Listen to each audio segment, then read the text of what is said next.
The black sedan idling at the curb was the only thing between Thea Jamison and total humiliation as her landlord hurled her last cardboard box onto the rain-slicked pavement, where it split open and spilled her father's old ledgers across the stone. She lunged for them, knees hitting wet concrete, but Gerald Finch planted his boot on the nearest volume. "Should have thought of that before you decided rent was optional, sweetheart. I told you the hospital bills, not my problem." He ground his heel down, and the leather binding cracked. Two men in maintenance uniforms stood behind him, arms folded, blocking the doorway to the building that had been her home for 3 years. Across the street, a woman held up her phone, recording. Someone else laughed. Thea's hands shook as she gathered the ledgers, cradling them against her chest. Rain soaked through her sweater. 4 months arrears. She'd been drowning since her father's cancer treatment started, and when he died 6 weeks ago, the hospital debt had swallowed everything. She'd begged Gerald for time. He'd smiled and told her he understood, right up until this morning when he'd shown up with a locksmith and an eviction notice. "Please." The word tasted like ash. "Just give me until Friday. I have a job interview. You've got 10 minutes to get your shit off my property or I'm calling the police." Gerald turned away, already pulling out his phone. Thea sat back on her heels, water seeping through her jeans, and tried to calculate which belongings she could carry and which she'd have to abandon. The furniture was all secondhand anyway. Her clothes fit in 2 duffel bags, but the ledgers her father had guarded them obsessively, and she still didn't understand why. Page after page of cramped handwriting, recording transactions and names and dates going back decades, some entries written in her grandfather's hand. They'd been passed down through 3 generations of Jamisons, and now they were soaking through on a street corner while strangers filmed her failure. She was stuffing the last ledger into a bag when a shadow fell across her, and a voice like smoke and velvet said, "How much does she owe you?" Thea looked up into a face that could have been carved from marble. White hair, white skin, features so sharp and fine they looked aristocratic, inhuman. The man wore a long black coat that probably cost more than her yearly rent, and when Gerald turned to answer him, she saw Gerald's expression shift into something ugly and complicated fear wrapped in false deference. "This isn't your concern, Mr. Javaris. I asked a question." The temperature seemed to drop 10 degrees. Gerald's jaw worked. $16,400. "But like I said, and the building?" "What? What's the asking price for the building?" The stranger's eyes, pale gray, almost silver, hadn't left Gerald's face. "You've had it listed for 8 months. "That's how do you know that?" "Answer the question." Gerald's hands curled into fists at his sides, but his voice came out tight and careful. $2.3 million. The stranger, Mr. Javaris, reached into his coat and withdrew a checkbook. Black leather, the kind that held significance beyond simple money. He wrote in silence, rain beating on the paper without soaking through, which should have been impossible. Then he tore out 2 checks and held them up. $16,400 for the debt, $2.3 million for the property, both clear by Monday morning. Gerald stared. "You can't be serious. Do I look like I joke about real estate?" Javaris's tone could have frozen the rain mid-fall. "The building, Mr. Finch. Every brick, every deed, every tenant contract. And you walk away clean, with a profit you don't deserve." Why would you? That's not your concern." Javaris turned to Thea, and his expression softened by a degree that felt monumental. "Miss Jamison, would you like to sleep somewhere dry tonight?" She should have been suspicious, should have demanded explanations, refused charity from a stranger who appeared out of nowhere with more money than sense.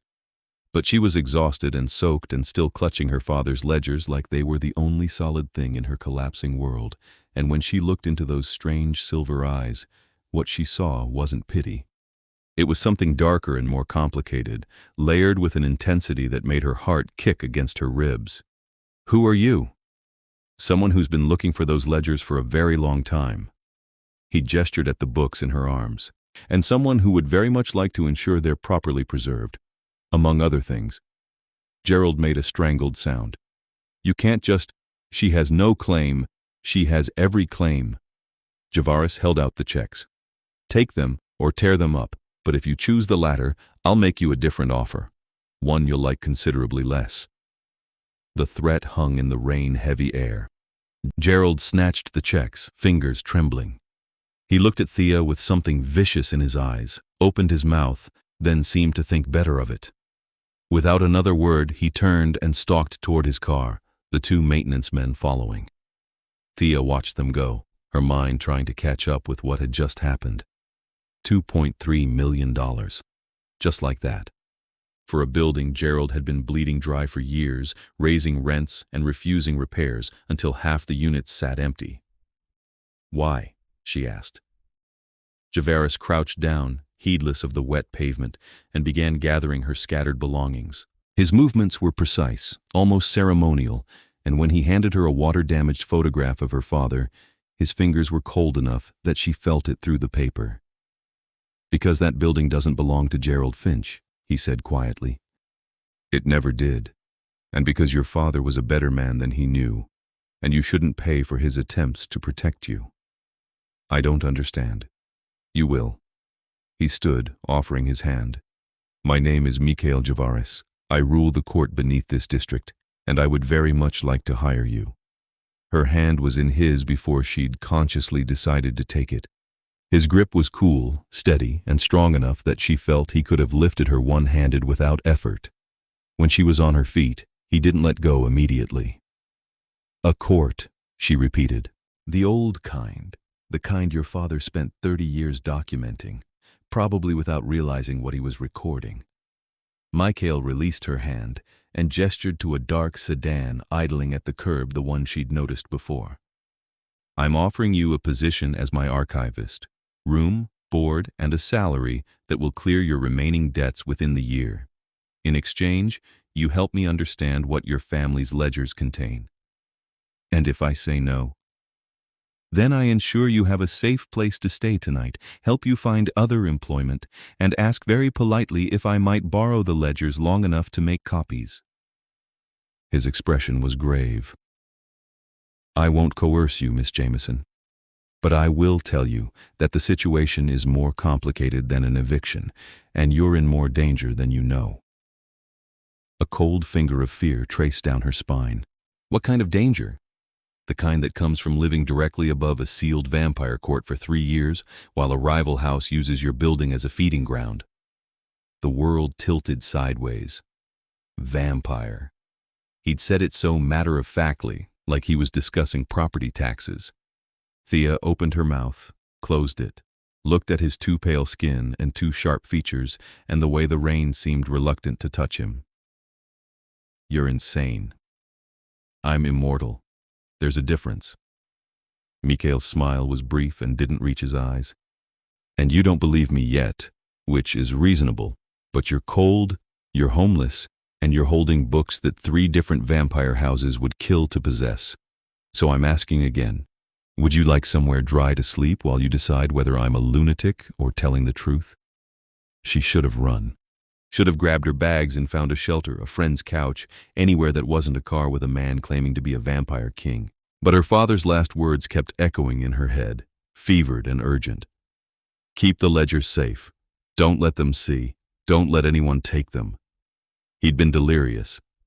The cancer had spread to his brain. Except he'd been lucid about everything else, and he'd gripped her hand hard enough to bruise when he'd said it. "If I get in that car," Thea said slowly, "you'll explain everything?" "Everything I can." "And I can leave whenever I want?" "Whenever you want."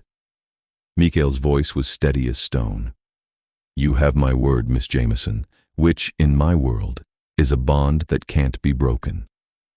She looked at the building behind her, her former home, now apparently owned by the man in front of her. Looked at the bags at her feet, her entire life reduced to what she could carry, looked at the ledgers, water-stained and splitting, full of her father's secrets. "All right," she said, "show me." The car was warm and smelled of leather and something else, something dark and spiced that made her think of old cathedrals. Mikhael loaded her belongings into the trunk with methodical care, then opened the rear door and waited until she was settled before closing it gently. He slid into the seat beside her, and the driver, another pale-skinned, white-haired figure who didn't bother with introductions, pulled smoothly into traffic. They drove through the old quarter, past the gentrified cafes and boutiques that had sprung up over the last decade, past the construction sites where developers were tearing down century-old buildings to make room for luxury condos. Thea had lived here her whole life and watched the neighborhood transform, watched her neighbors get priced out one by one. Her father had refused to leave, even when Gerald started raising the rent every 6 months. Now she knew why. "The court," Mikhael said, following her gaze out the window, "has been sealed for 43 years, long before you were born. There was a war internal, bloody, the kind that leaves scars, and when it ended, the losing house was entombed beneath what's now your district. The building you lived in was built directly over one of the entrances." "Why?" "Because your great-grandfather made a deal." Mikhail's fingers drummed against his knee, a gesture that seemed almost nervous, though his face remained calm. He was a bookkeeper, wasn't he? Records and ledgers, tracking payments for half the businesses in the quarter. "He kept the books for the neighborhood association," Thea said. "My father took over after he died." "He kept more than that." Mikhael turned to face her. He documented every transaction, every death, every disappearance in this district for 50 years.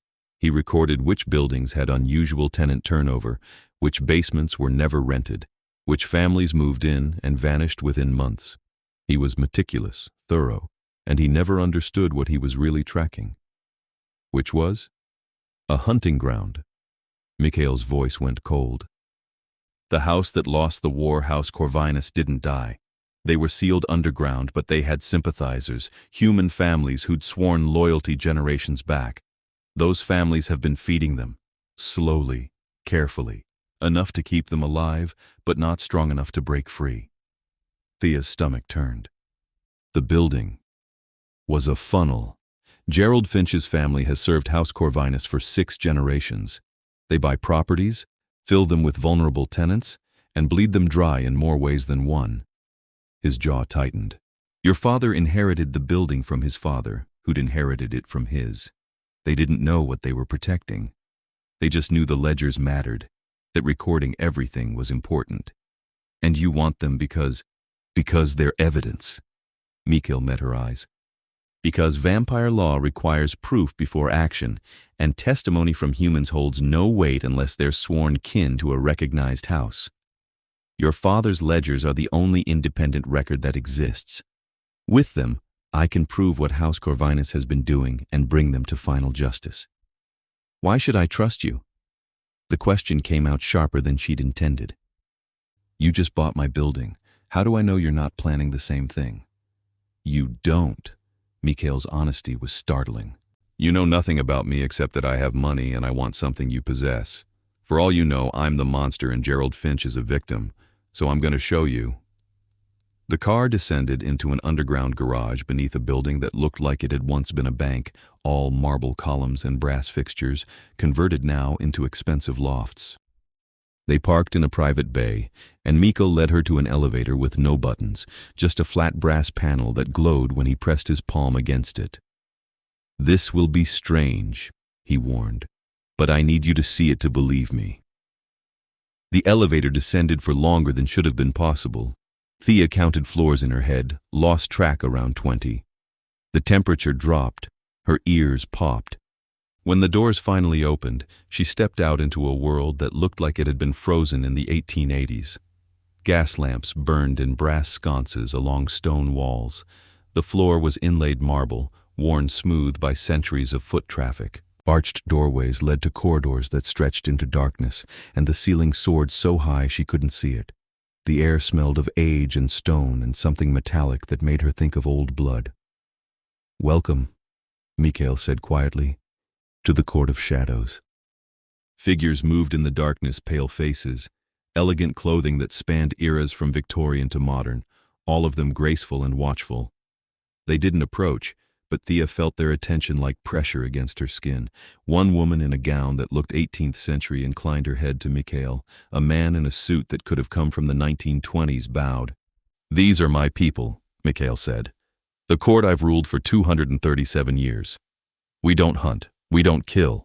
We have contracts with blood banks, with hospitals, with willing donors who understand what they're giving. We follow the old laws, and we've built something close to civilization down here." He gestured to the corridors. "And directly below us, separated by 3 feet of steel and stone and spellwork, are the remains of House Corvinus. 67 vampires who chose war over peace, who refused to adapt, and who would slaughter every human in this city if they were freed." Thea's hands were shaking. She pressed them against her thighs, trying to ground herself. This was impossible, insane.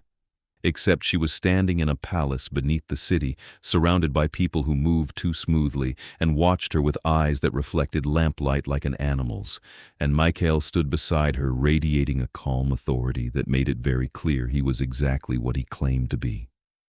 "Why me?" she whispered. "Why not just take the ledgers?" "Because I don't want to take." Mikhael's voice softened. "Because your father protected something important without knowing it, and you deserve to understand what he died guarding. Because the work I'm asking you to do, translating his notes, cross-referencing them with our court records, building an airtight case will take months, and I won't keep someone here against their will. You want me to help you kill them. I want you to help me bring justice for the people they murdered."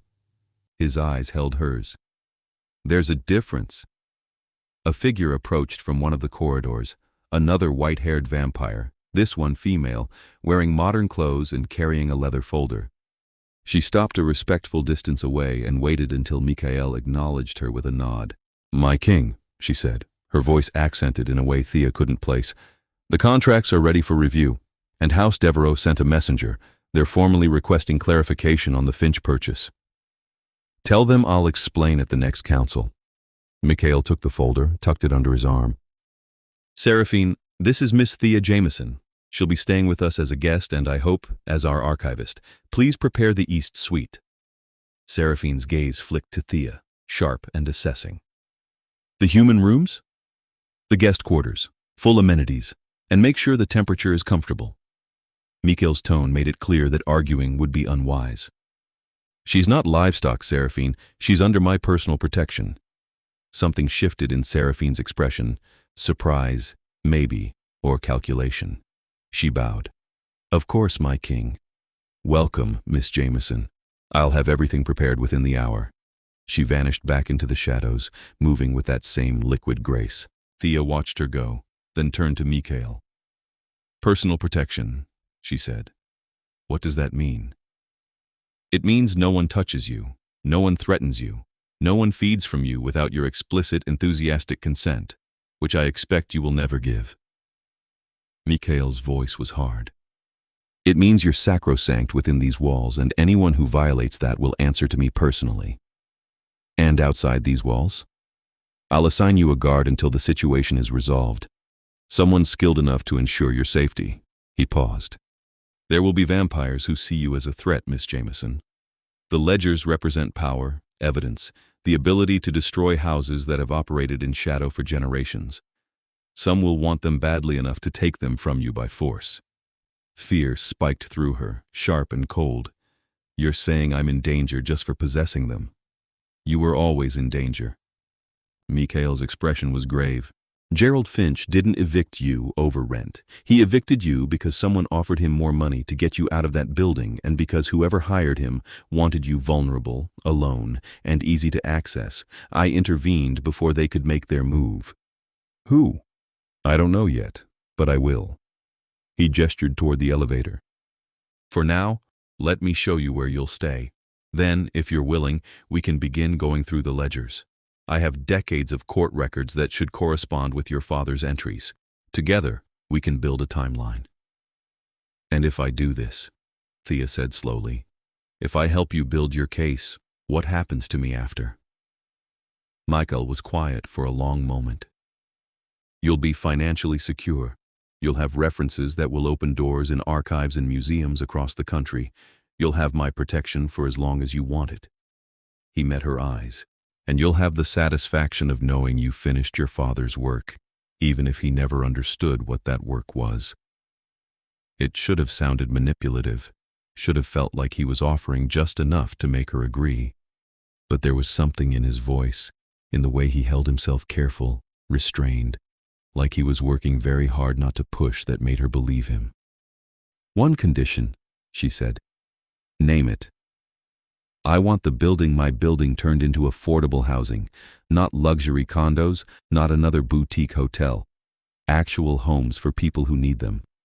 She lifted her chin. "You have the money. Make it happen." Mikhael's smile was slow and genuine, the first real warmth she'd seen from him. "Done. I'll have the paperwork drawn up tomorrow. Anything else?" "Teach me." The words surprised her even as she said them. "About your world, your laws. I want to understand what I'm getting into." "That," Mikhael said quietly, "I can do." The suite Seraphine prepared was larger than Thea's entire former apartment. High ceilings, warm wood floors, furniture that looked antique but felt sturdy, a bedroom with a 4-poster bed draped in heavy velvet, a bathroom with a clawfoot tub, and a sitting room with floor-to-ceiling bookshelves and a desk that would have made her father weep with envy. Her bags were already waiting, neatly arranged near the wardrobe. "There's a kitchen 2 corridors down," Mikhael said from the doorway. He hadn't entered, she noticed, waiting for permission. "Stocked with human food.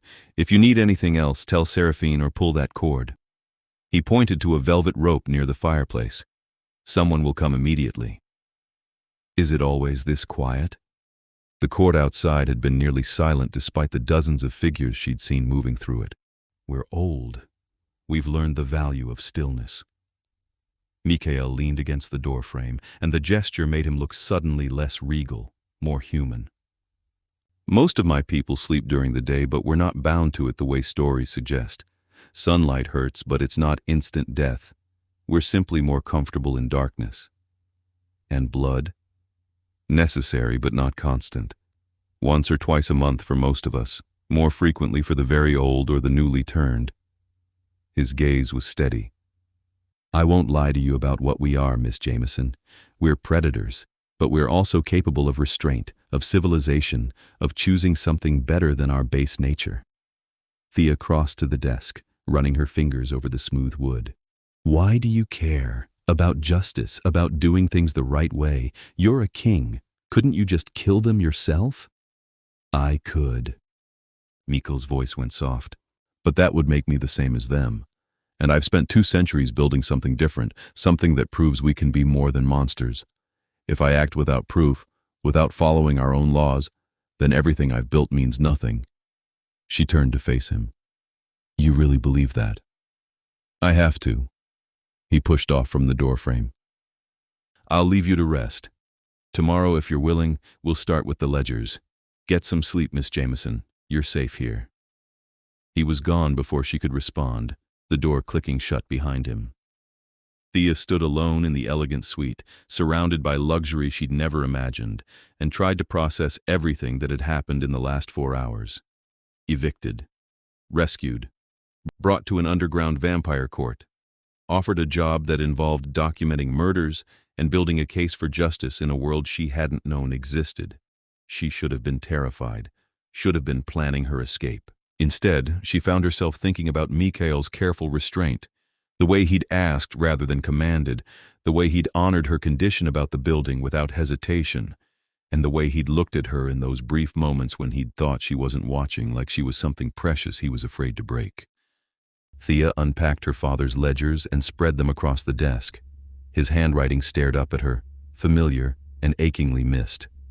She traced the date on the first entry, 33 years ago, when he'd been barely 20 and newly married, page after page of meticulous notes, addresses, and names and amounts, tracking the neighborhood's heartbeat without understanding the poison beneath. "Keep the ledgers safe." "I will," she whispered to the empty room. "I promise." Then she pulled out a chair and began to read. The next 6 weeks passed in a rhythm Thea wouldn't have believed possible. Mornings, or what passed for mornings in the timeless court, spent cross-referencing her father's ledgers against Mikhael's official records. Afternoons organizing her findings into coherent timelines. Evenings discussing her discoveries over meals Mikhael insisted on sharing with her, despite the fact that he never ate. He proved to be surprisingly good company. Formal and contained, yes, but with a dry sense of humor that emerged when he relaxed, and a willingness to answer even her most invasive questions about vampire nature with unflinching honesty. He taught her the court's hierarchy, the ancient laws that governed vampire society, the delicate politics that kept the various houses from open warfare. And he never, not once, pushed for more than she was willing to give. "This entry," Thea said, pointing to a page dated 15 years ago. "My father noted that the Hendersons on the 4th floor moved out suddenly, left everything behind, but there's no forwarding address." Mikhael leaned over her shoulder, close enough that she could feel the cold radiating off him. "The date corresponds with a spike in reported disappearances in the district. House Corvinus was getting bolder. The police investigated and found nothing. The Finch family is very good at cleaning up." Mikhael's voice was tight with anger. "They've had 100 years of practice." Thea made a note in her margin, adding the Henderson case to her growing list. She'd identified 47 suspicious disappearances so far, all centered around the building she'd lived in. Families who'd moved in and vanished, individuals who'd stopped showing up to work, children who'd gone missing on the way to school. It made her sick. She'd lived there for 3 years, walked those same halls, never knowing she was sleeping above a mass grave. "How did you know?" she asked. "About the ledgers, about what my father was doing." Mikhael moved away, giving her space. "I've been watching House Corvinus for decades, tracking the pattern, trying to understand how they were feeding. When I realized the Finch family was involved, I had my people investigate the building's history.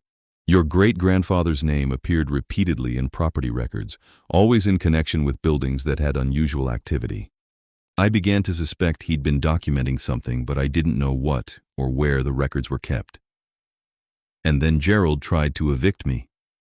"And then he tried to evict you," Mikhael agreed, "which told me 2 things. That the records were important enough that someone wanted them destroyed, and that you were in immediate danger. So you bought the building. I secured the asset and protected you." He poured himself a glass of dark red liquid from a crystal decanter, and Thea had stopped flinching when she saw him drink. She knew what it was now, knew it came from willing donors, processed and stored like wine. "I would have done the same regardless of the ledgers. You were about to become collateral damage in a war that's been going on since before you were born." "That's not an answer." Thea turned in her chair to face him. "Why me, specifically? You could have intervened, bought the building, and left me to find my own way. Why bring me here?" Mikhael was silent for a long moment, swirling the blood in his glass. "Because you reminded me of someone," he said finally. "A woman I knew a very long time ago. She kept records, too, documented atrocities no one else would acknowledge. She died for it. I'm sorry. Don't be. She made a choice, and she saved hundreds of lives by making it." He met Thea's eyes. "And because I'm tired of humans paying for vampire politics, I wanted to give you the chance she never had to know what you were involved in, to choose whether to help, and to be protected while you did it." The honesty in his voice made her chest ache. "What was her name?" "Isabeau. She was a bookkeeper in Paris during the Revolution. I was newly turned, still learning what it meant to be vampire, and she showed me that humanity wasn't something I had to lose." Mikhael's expression was distant. "I've thought about her often over the years, wondered what she might have accomplished if she'd had the resources, the protection, the time to do her work properly." "Is that why you built all this? The contracts, the blood banks, the rules?" "Part of it." He finished his glass and set it aside. "The other part is selfish. I don't want to be a monster, I never did, so I built a kingdom where I don't have to be." Thea stood and crossed to where he stood by the fireplace. This close, she could see the fine lines around his eyes, the hint of weariness that seemed at odds with his immortal nature. "You're not," she said. "A monster, I mean. You've known me 6 weeks, long enough to see how your people treat you, how they respect you, how Seraphine defers to you even when she disagrees." Thea hesitated, then reached out and touched his arm. The cold didn't shock her anymore. "Long enough to know you could have compelled me to help you and you didn't. That matters." Mikhael looked down at her hand on his sleeve, and something complicated moved through his expression. "You should be careful, Miss Jamison. Kindness toward vampires has a way of becoming dangerous. Is that a threat? It's a warning. But he didn't pull away. We're possessive creatures, protective. When we care about something, we don't do it by halves. Her heart kicked up. And do you care? More than I should. His voice was rough. More than is wise, considering you'll age, and I won't. Considering the risks of letting yourself matter to someone who has enemies that would use you against him. He lifted his free hand and brushed a strand of hair from her face, his fingers ghosting against her cheek. But apparently, wisdom isn't among my virtues. Thea's breath caught. She'd been aware of the tension building between them, the way his gaze lingered, the way he found excuses to be near her, the way he listened when she spoke like her words were scripture. She'd told herself it was professional courtesy, the attention of a king to a useful asset. She'd been lying to herself. "What if I don't care about wise?" she whispered. "Then you're a fool." But Mikhail's hand stayed on her face, his thumb tracing her jawline. "I'm offering you nothing, Thea. No future, no normal life, just danger and shadows and a relationship that will only end in you leaving or dying. You're also offering me honesty, protection, a purpose that matters." She turned her head, pressing her cheek into his palm. "And you're looking at me like I'm the first real thing you've seen in centuries." "You are." The confession seemed dragged out of him. "God help me. You are." Then he kissed her, and it was nothing like she'd imagined. Cold lips, careful pressure, restrained even in passion like he was afraid he'd break her. Thea made a small sound and pressed closer, her hands coming up to grip his shirt, and felt him shudder. His arms came around her, pulling her against him, and the kiss deepened into something desperate and hungry and still, somehow reverent. When they finally broke apart, both breathing hard though he didn't need to breathe, Mikhael rested his forehead against hers. "This is a terrible idea," he said. "Probably." Thea's hands were still fisted in his shirt. "Are you going to push me away?" "I should. But you won't." "No." His arms tightened around her. "I won't. Damn me for it, but I won't." They stood there in front of the fireplace, wrapped around each other, and Thea felt something settle in her chest. This was insane, impossible. She was falling for a vampire king who'd bought her building and brought her to his underground court, and was now holding her like she was the most precious thing in his world. And she didn't care. "We'll finish the case," she said softly. "We'll bring House Corvinus to justice, and then we'll figure out the rest." "You're very certain." "I'm very stubborn." She pulled back enough to meet his eyes. "And I don't give up on things I want. Fair warning." Mikhail's smile was slow and warm and genuine. "Noted." The work continued, but now it was colored by something deeper. Touches that lingered. Conversations that stretched late into the night. Mikhael teaching her to navigate the court's social intricacies. Thea teaching him the small joys of human mundanity, the pleasure of terrible puns, the comfort of shared silence, the warmth of being known. Seraphine watched them with an expression that might have been concern or approval. Thea couldn't tell. The other vampires gave her a wider berth now, sensing something had shifted in their king's regard. She'd become more than a guest, more than an employee. She'd become important, and with importance came danger. The attack happened on a Thursday, 2 months into Thea's residence. She'd gone to the upper levels to meet with a contact from one of the blood banks, a routine check-in that Mikhael had approved. Her assigned guard, a taciturn vampire named Lucian, walked 3 steps behind her. The corridor was empty except for them. No warning, no sound. The blade came from nowhere, slicing through Lucian's throat before he could react. He went down in a spray of dark blood, and hands grabbed Thea from behind, dragging her backward into a side passage. She screamed, kicked, felt her heel connect with someone's shin, and then a cold hand clamped over her mouth. "Quiet little human." The voice was sibilant, wrong. "We just want to talk." 3 vampires, all pale-haired, but wrong. Somehow, their skin had a grayish cast, their eyes were too large, and they moved with a jerky, uncoordinated quality that set her teeth on edge. Starving, she realized. These were vampires who'd gone too long without feeding. "The ledgers!" the one holding her hissed. "Where are they?" Thea bit down on the hand covering her mouth. The vampire snarled and threw her against the wall hard enough that stars exploded across her vision. She tasted blood, felt her knees buckle. "Careful!" one of the others snapped. "Mikhael will gut us if she's damaged." "Mikhael's protection won't matter if we have what House Corvinus needs." The first vampire crouched in front of Thea, tilting her head up. "You're going to tell us where the originals are kept. You're going to give us the key to the archives. And you're going to do it quickly, or we're going to make you." "Go to hell," Thea managed. The vampire's hand shot out, fingers wrapping around her throat. "Wrong answer." The pressure built, cutting off her air. Thea clawed at his wrist, panic flooding her system. Black spots danced at the edges of her vision. She was going to die here, in a side corridor, and Mikhael would never know the vampire's head left his shoulders. One moment he was choking her, the next he was simply gone, reduced to ash that scattered across the floor. Mikhael stood where the vampire had been, holding a blade that looked older than the city itself. His expression was utterly calm. "You attacked someone under my personal protection," he said quietly. "In my court, under my law."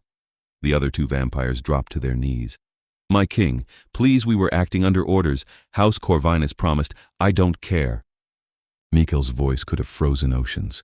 "You touched her." The blade moved twice more, fast, precise, final.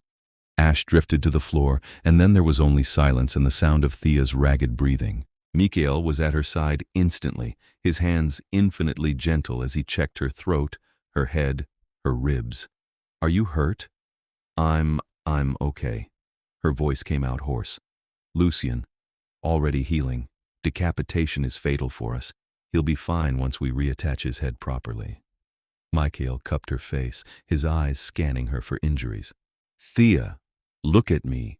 Are you hurt?" "No, shaken, but..." The adrenaline crash hit her all at once and she started trembling. "They knew about the archives, the ledgers. Someone told them." "Someone betrayed us." Mikhael's jaw was tight. "And they'll pay for it. But right now, I need to get you somewhere safe." He lifted her without waiting for permission, cradling her against his chest, and carried her through the corridors at a speed that made the walls blur. Vampires scattered as they passed, and Thea heard someone Seraphine, maybe shouting orders. Then they were in Mikhael's private chambers, and he was setting her down on a couch that probably cost more than a car. "Stay here." His voice was hard. "I'm locking the door. No one gets in without my permission." "What are you going to do?" "Find out who told House Corvinus you were here." Mikhael's expression was murderous. "And make an example of them." "Mikhael." Thea caught his hand. "Don't do something you'll regret." "I won't regret protecting you." He squeezed her fingers, then pulled away. "Lock the door behind me. Trust no one until I return." He was gone before she could argue, the door slamming shut with a sound like a coffin closing. Thea sat alone in his chambers, all dark wood and rich fabrics, surprisingly sparse of personal items, and tried to stop shaking. They'd known. Someone had told House Corvinus exactly where to find her, exactly when she'd be vulnerable. And if Mikhael hadn't arrived when he did, she couldn't think about it. Wouldn't. Instead, she stood and began examining the room. A desk covered in papers, contracts, and correspondence in a dozen languages. A bookshelf full of volumes that looked ancient, their spines cracked with age. A door that led to a bedroom she refused to intrude upon. And, tucked in a drawer of the desk, a leather-bound journal with Mikhael's name on the cover. Thea hesitated. This was private. Personal. She had no right. But someone had tried to kill her tonight, and she needed to understand the world she'd stumbled into. She opened the journal. The entries were sporadic, sometimes decades apart, written in a cramped hand that had changed subtly over the centuries. The early ones were in French, full of rage and despair over his turning, his loss of humanity.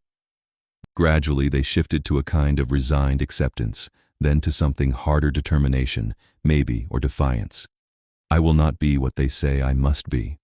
I will not hunt, will not kill, will not become the nightmare they expect. If I am damned, let me be damned on my own terms.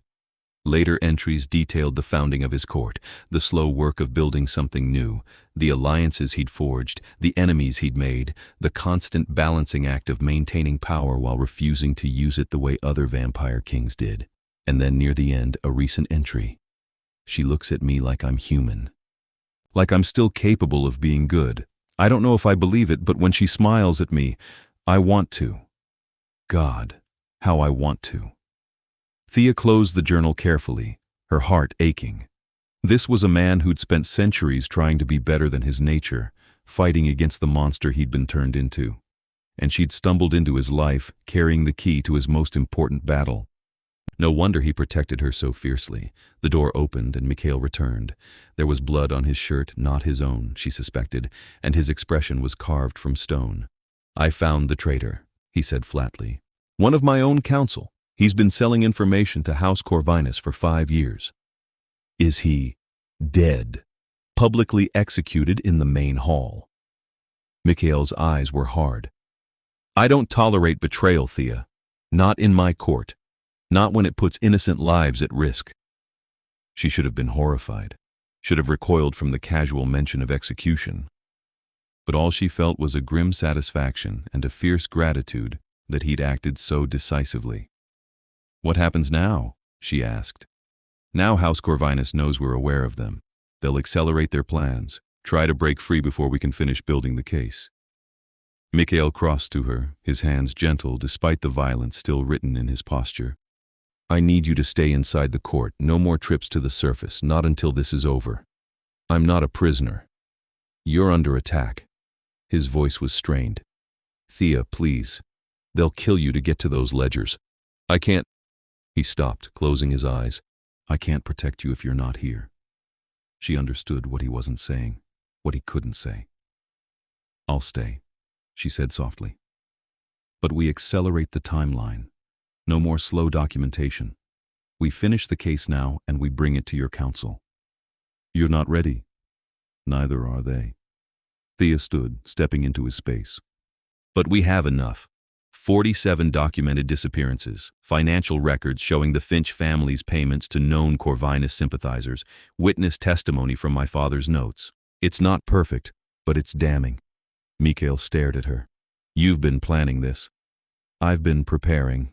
She touched his chest, felt the dried blood flake under her fingers. You said you needed proof. I'm giving it to you. Now let's use it. For a moment, she thought he'd argue. Then his expression shifted into something fierce and proud, and he pulled her into his arms. You terrify me, he murmured against her hair. You know that? Good. You terrify me too. She held him tight. Now let's finish this. They worked through the night, or what passed for night, in the timeless court. Thea assembled her findings into a coherent report, cross-referencing entries, building a timeline that was impossible to refute. Mikhael summoned his most trusted advisors, including Seraphine, and they spent hours reviewing every piece of evidence. By dawn, they had a case. It's solid, Seraphine admitted, though she looked troubled. But Thea's testimony will be challenged. She's human, not sworn kin. The Corvinus sympathizers will argue she's biased. Then I'll swear her in. Mikhael's voice was flat. Make her part of my house formally. That's my king. That's binding, permanent. She would be blood-bound to you until death. Seraphine's eyes widened. Are you certain? I'm certain that I won't let them dismiss her testimony on a technicality. Mikhael looked at Thea. But the choice is yours. Blood binding would give you legal standing in vampire law, but it comes with obligations. You'd be considered part of my house, subject to its protections and its responsibilities. You'd carry my mark, and other vampires would know you were mine. Thea's heart pounded. This was more than just a legal maneuver. This was Mikhael offering her a permanent place in his world, in his life. What does the mark look like? she asked. Mikhael held up his left hand. A sigil was branded into his palm, a complex design that seemed to shimmer in the lamplight. This. It would appear on your wrist, and it would burn anyone who tried to harm you, a warning and a protection. And the obligations. Loyalty to the house, honesty in all dealings with me, respect for vampire law. His expression was serious. And you'd be expected to remain in the court for the duration of the case, possibly longer. I wouldn't force you to stay forever, but... Yes. The word came out before she'd fully processed the decision, but Thea knew it was right. I'll do it. Seraphine inhaled sharply. Mikhail's expression went very still. You understand what you're agreeing to, he said carefully. This isn't temporary. Once bound, you can't be unbound except by my death or yours. I understand. Thea held his gaze. And I'm saying yes. Bind me to your house. Let me stand as a member of your family and testify. Thea, I'm not doing this just for the case. She stepped closer. I'm doing it because I want to stay, because I want to be part of what you're building, because, she swallowed hard, because I'm in love with you, and I don't want there to be any doubt about where I belong. Silence filled the room. Seraphine looked between them, her expression unreadable. Mikhael stood frozen, his eyes wide. You... He stopped, started again. You love me. Yes. Thea's voice didn't waver. Is that a problem? It's... Mikhael closed the distance between them in a blur of motion, cupping her face in his hands. It's the most reckless, foolish, wonderful thing anyone has ever said to me. Then he kissed her, hard and deep and claiming, and Thea felt the world narrow down to the cold press of his lips and the fierce strength of his arms around her. When they broke apart, Mikhael rested his forehead against hers. I love you, he said roughly. I have since the moment you told me you wanted the building turned into affordable housing. You stood there soaking wet and homeless and still thought about other people first, and I knew I was doomed. Thea laughed, the sound catching in her throat. So we're both doomed. Spectacularly. He pulled back, his expression turning serious. But I want to do this right. Thea Jamison, will you accept my mark and join House Javaris as kin? Will you stand with me, testify with me, and let me protect you, as is my right and my honor? I will. Then give me your wrist. Thea extended her left hand. Mikhael took it carefully, cradling it in both of his, and pressed his thumb to the inside of her wrist. For a moment, nothing happened. Then heat flared beneath her skin, intense and searing, and she gasped. The sigil burned itself into her flesh, the same complex design she'd seen on Mikhael's palm, rendered in silver against her skin. When it faded to a bearable warmth, Mikhael lifted her wrist to his lips and kissed the mark gently. Welcome to my house, Thea Jamison. You are kin now, and mine to protect. Seraphine bowed deeply. Welcome, sister of the house. Thea stared at the mark, at the way it gleamed in the lamplight. It didn't hurt anymore, just a constant warm pressure like a hand around her wrist. Grounding. Protective. Permanent. Now, Mikhael said, his voice taking on the tone of a king, we take this to the council. The Vampire Council met in a chamber that looked like it had been carved from a single massive stone, 12 thrones arranged in a circle, each occupied by a vampire who radiated age and power. Mikhael sat at the head, and Thea stood at his right hand, her wrist burning with his mark.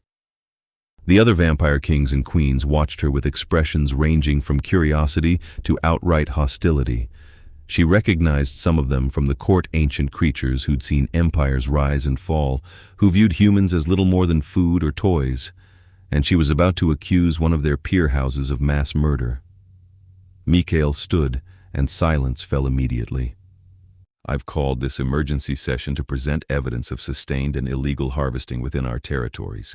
House Corvinus, sealed 43 years ago for war crimes, has been feeding through human proxies in violation of every treaty we've signed.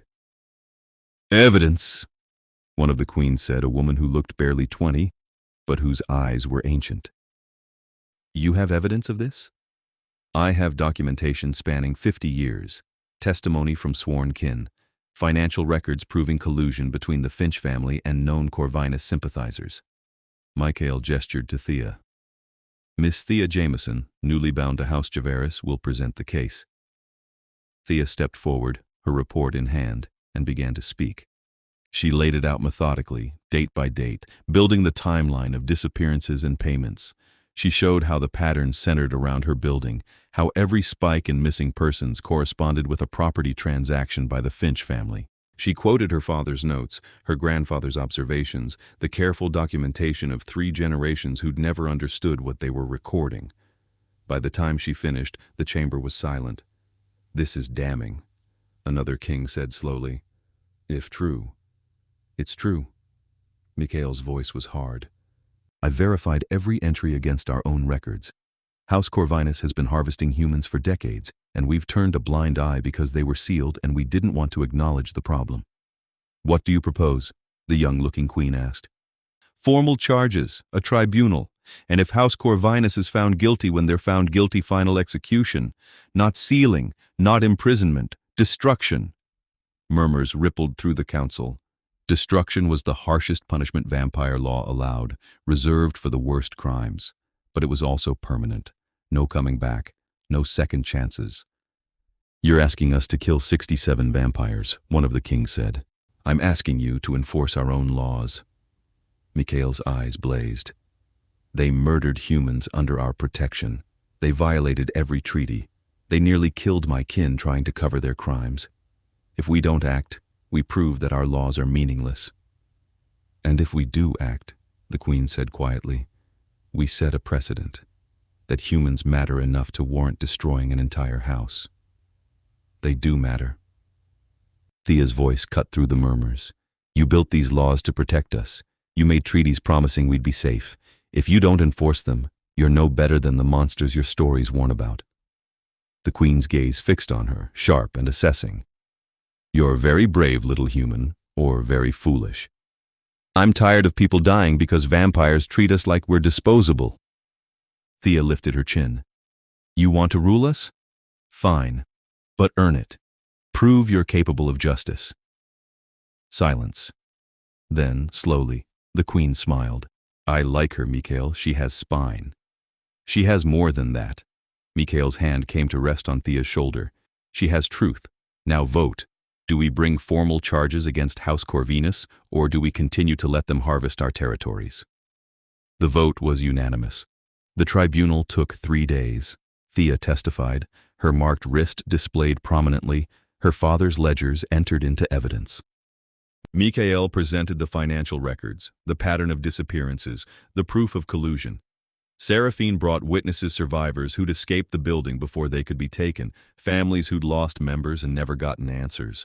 House Corvinus's representatives denied everything. They claimed the sealing had been unjust, that they'd been starved and forgotten, that any actions taken by their sympathizers were unauthorized. The tribunal didn't believe them.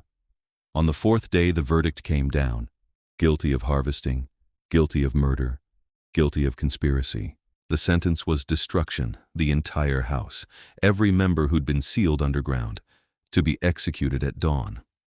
Thea watched from Mikhael's side as the sentence was read. She felt no triumph, just a grim satisfaction that finally, after decades, there would be justice for the people who'd vanished from her building. "You did it," Mikhael murmured as they left the chamber. "Your father's work, your testimony, you brought them to justice." "We did it," Thea corrected. She was exhausted, wrung out, but also lighter than she'd felt in months. Together. That night, she stood with Mikhael on a balcony overlooking the court. Below, preparations were being made. The seals on House Corvinus's prison would be broken. The vampires inside brought out and executed according to vampire law. It would be brutal, final, and necessary. "Are you all right?" Mikhael asked. "I will be." Thea leaned against him, taking comfort in his solid presence. "It's strange. I've been working toward this for months, and now that it's happening, I don't know what to do next." "You could stay." Mikhael's voice was careful. "Here, in the court. Continue as my archivist. Help me build better systems, better records, so this never happens again." Is that what you want? What I want. He turned to face her, his expression vulnerable in a way she'd never seen. What I want is you, here, with me, for as long as you'll stay. I know it's selfish. I know I'm asking you to give up sunlight and a normal life and any chance at a human relationship. But I'm asking anyway. Thea reached up and cupped his face. I gave that up when I accepted your mark, when I fell in love with you, when I chose this world over the one I left behind. She smiled. Besides, I've got a building to convert into affordable housing. Someone needs to oversee that project. Mikhail's laugh was startled and genuine. You're going to manage a housing co-op from an underground vampire court? Why not? I'll have the best security in the city. She pulled him down for a kiss, soft and sweet and full of promise. And I'll have you. You have me, Mikhail agreed, for as long as you want me. That's going to be a very long time. Good. He kissed her again, deeper this time, and Thea felt the last pieces of her old life fall away. She'd been evicted, rescued, brought into a world of shadows and blood and ancient justice. She'd fallen in love with a vampire king who treated her like she was precious, who'd built a kingdom on the principle that monsters could choose to be better. And she'd chosen to stay. The execution happened at dawn, carried out in the old way sunlight and silver and fire, the vampires of House Corvinus given a chance to speak final words before the sentence was carried out. Thea watched from a distance, Mikhail at her side, and felt the weight of 50 years of death lift from her shoulders. It was over. Finally over. Miss Jamison. Thea turned to find Seraphine approaching, carrying a leather folder. Yes? The council has made a decision regarding your building. They've agreed to fund its conversion into affordable housing, with you as the managing director. Seraphine's expression was almost approving. Congratulations. You'll be the first human to hold an official position funded by Vampire Resources. That's, Thea's voice caught. That's incredible. Thank you. Thank your king. He argued for 3 hours to make it happen. Seraphine handed her the folder. The paperwork is all here. You start next month. When she left, Thea opened the folder and found contracts, budgets, architectural plans, everything she'd need to turn her father's building into a real home for people who needed it. And there, on the first page, a note in Mikhail's handwriting. For Thea, who never stopped fighting for what was right. May this be the first of many victories.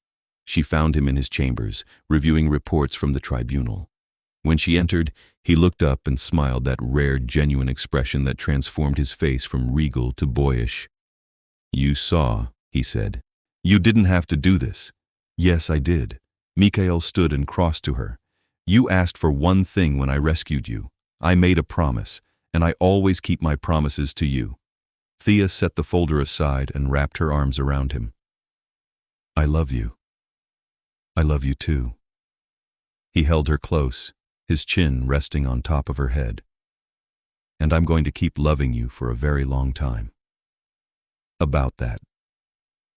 Thea pulled back to meet his eyes. I've been thinking. Dangerous. Hush. She took a breath. You said turning was a possibility. Later, when I was ready. I want to talk about it. Mikhail went very still. Thea. I'm not saying now, I'm not saying next year, but someday when I've lived enough of my human life, when I'm ready. She held his gaze. I want forever with you, and that means turning. It's not reversible. I know. You'll lose the sunlight, the warmth, the simple pleasures of being human. And I'll gain time, centuries to work, to build, to make a difference. Thea's voice was steady. With you. That's worth more than sunlight. Mikhail's hands came up to frame her face. You're certain. Not yet, but I will be. She smiled. Ask me again in 20 years, or 30, whenever I'm ready. I'll wait. His voice was rough. I'll wait as long as you need. They stood there in the quiet of his chambers, holding each other, and Thea felt the future stretch out ahead of them.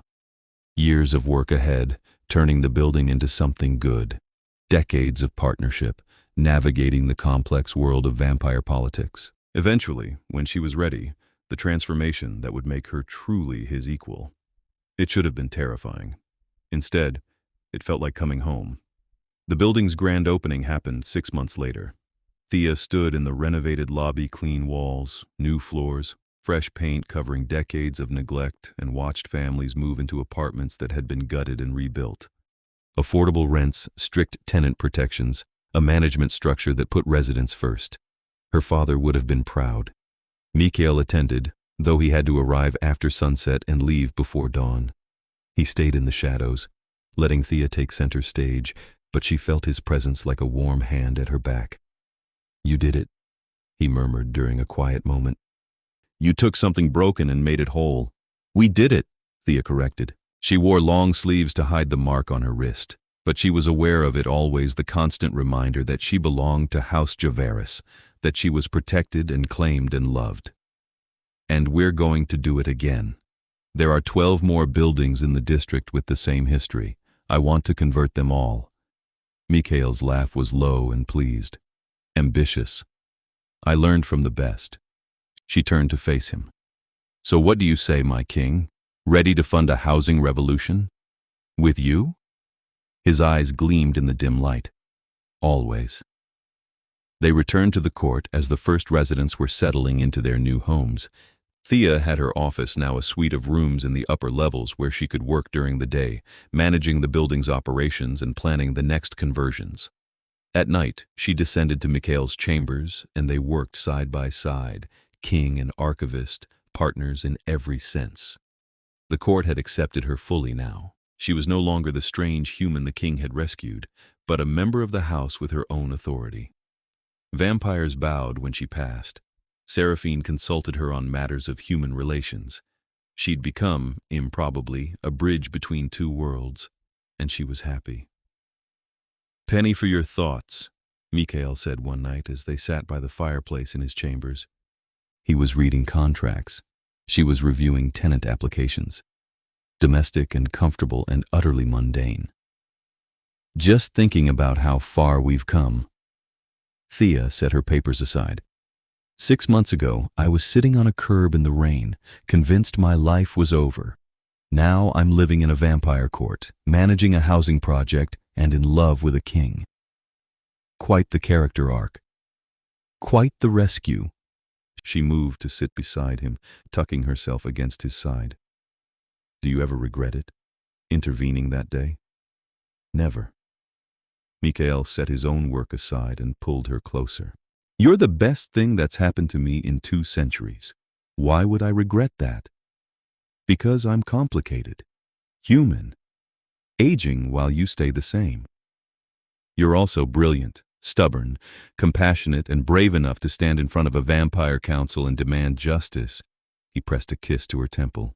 "And you're mine. That's all that matters."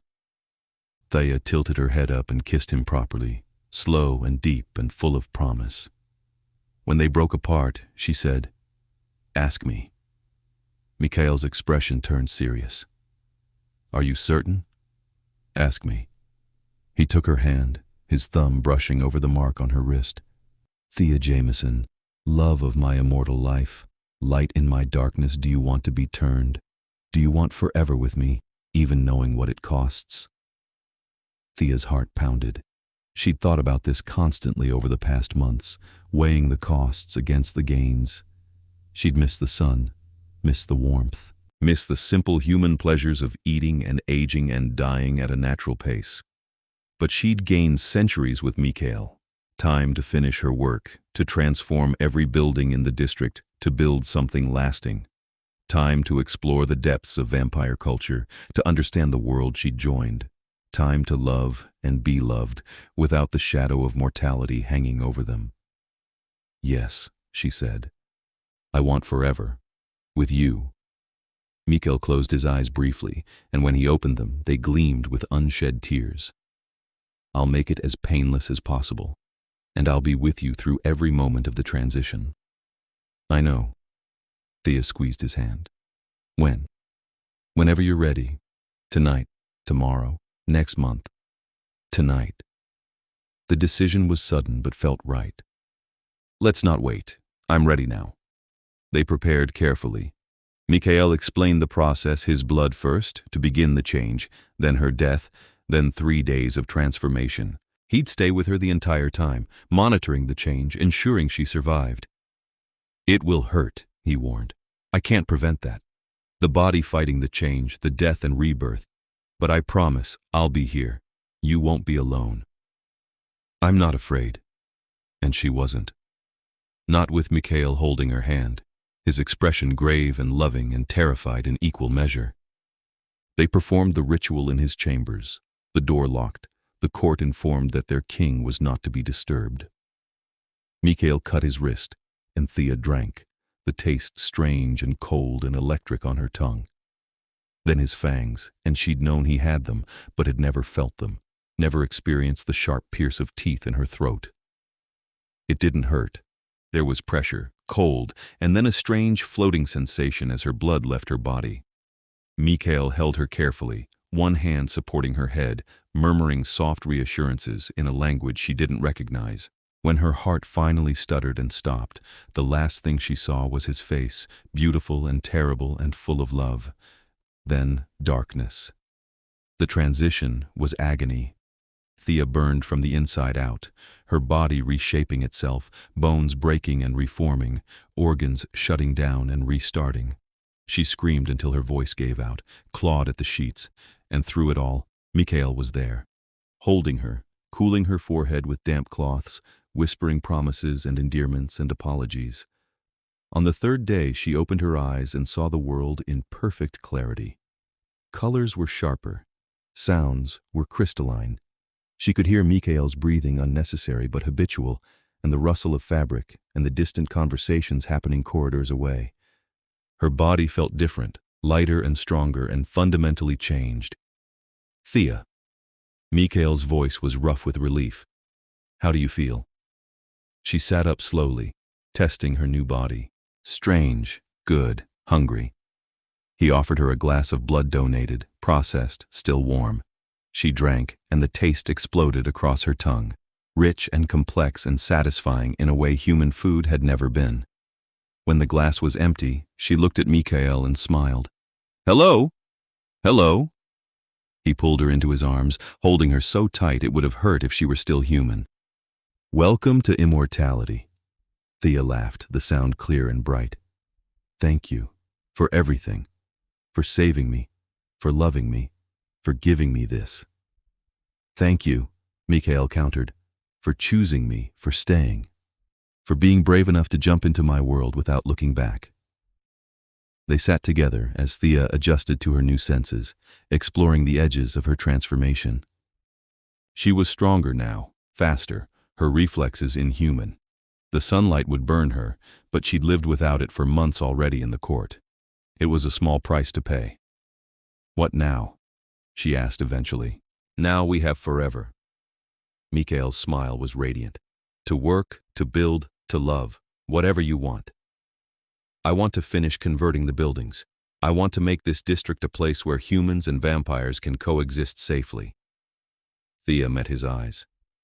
I want to prove that your kingdom works, that we can be better. Then that's what we'll do. He pulled her to her feet. Come, let me show you the court through vampire eyes. It's even more beautiful. They walked through the corridors hand in hand, and Thea saw the world transformed. The architecture was more intricate than she'd realized, every stone carved with symbols and patterns. The other vampires glowed with an inner light that marked their age and power.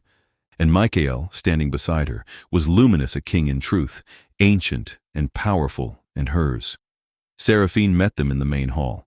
She bowed to Thea, deeper than before. Welcome, sister, truly welcome now.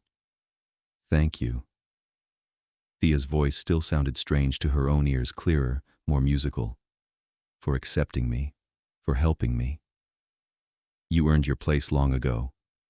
Seraphine's expression was almost fond. Now you'll have the time to enjoy it. The months that followed were a blur of work and adjustment.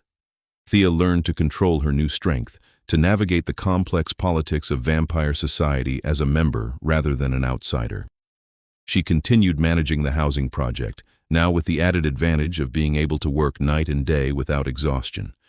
The second building was converted within a year, then the third, then the fourth. Slowly, block by block, the district transformed from a hunting ground into a community humans and vampires living side by side, protected by strict laws and careful oversight. And through it all, Mikhael was at her side, her partner, her king, her love. They worked together, ruled together, built something beautiful together. On the 5th anniversary of her turning, Thea stood on the balcony overlooking the court and marveled at how far they'd come. 12 buildings converted, hundreds of families housed, a new model for vampire-human relations that other courts were beginning to adopt. Mikhael joined her, slipping an arm around her waist. Regrets? None. Thea leaned into him. This is everything I wanted. Everything and more. Good. He pressed a kiss to her temple. Because I have something for you. He handed her a leather folder similar to the one Seraphine had given her years ago. Thea opened it and found legal documents, contracts, deeds. What is this? The final building, Mikhael said quietly. The one we've been negotiating for. The Finch family's original property. The one where it all started. He pointed to the signature line. I'm giving it to you. Your name on the deed, your project to finish. Thea's hands trembled. This was the building where her father had lived, where her grandfather had kept his ledgers, where generations of Jamisons had documented horrors they didn't understand. And now it would become something good. Thank you, she whispered. Thank you, Mikhael countered. For changing my world, for making me believe we could be better, for loving me. Thea turned in his arms and kissed him, pouring everything she felt into the gesture, love and gratitude and fierce joy. When they broke apart, she said, Forever, remember? You're stuck with me now. Best decision I ever made. Mikhael's smile was brilliant. Now come, we have a building to convert, a district to manage, and an eternity to enjoy. They descended into the court together, king and consort, partners in every sense. And if occasionally Thea missed the sunlight, missed the warmth and simplicity of her human life, it was a small price to pay for the love she'd found and the work she was doing. She'd been dragged out into the rain, homeless and desperate, her life in ruins, and a vampire king had stopped his car, paid her debt, and offered her a choice. She'd chosen him, chosen this life, chosen forever. And she'd never been happier. Years passed in the timeless way of immortal life. The district transformed completely, every building converted, every family protected. Thea's work expanded to other cities, other courts, spreading the model they'd built. She became known among vampire society as the architect, the woman who'd bridged two worlds and made them better. And through it all, Mikhael was her constant. They ruled together, loved together, built an empire of compassion and justice that proved vampires could be more than monsters. On their 50th anniversary, they stood in the lobby of the original building, now a thriving community center, and watched children play where victims had once vanished. We did it, Thea said softly. We actually did it. You did it. Mikhael pulled her close. I just gave you the resources. We did it together, she corrected. Then softer. I love you, still, always. And I love you. Mikhael's voice was steady as stone, warm as the hearth in his chambers, eternal as the court they ruled. Forever, my brilliant, stubborn, beautiful queen. Thea smiled and pulled him down for a kiss. There in the lobby where her father had once walked, where her great-grandfather had kept his ledgers, where her life had been saved by a stranger in a black coat, who'd counted out money like it was nothing and offered her somewhere dry to sleep. Forever had turned out to be exactly what she'd needed. And it had started with a simple question. Would you like to sleep somewhere dry tonight? The answer had changed everything.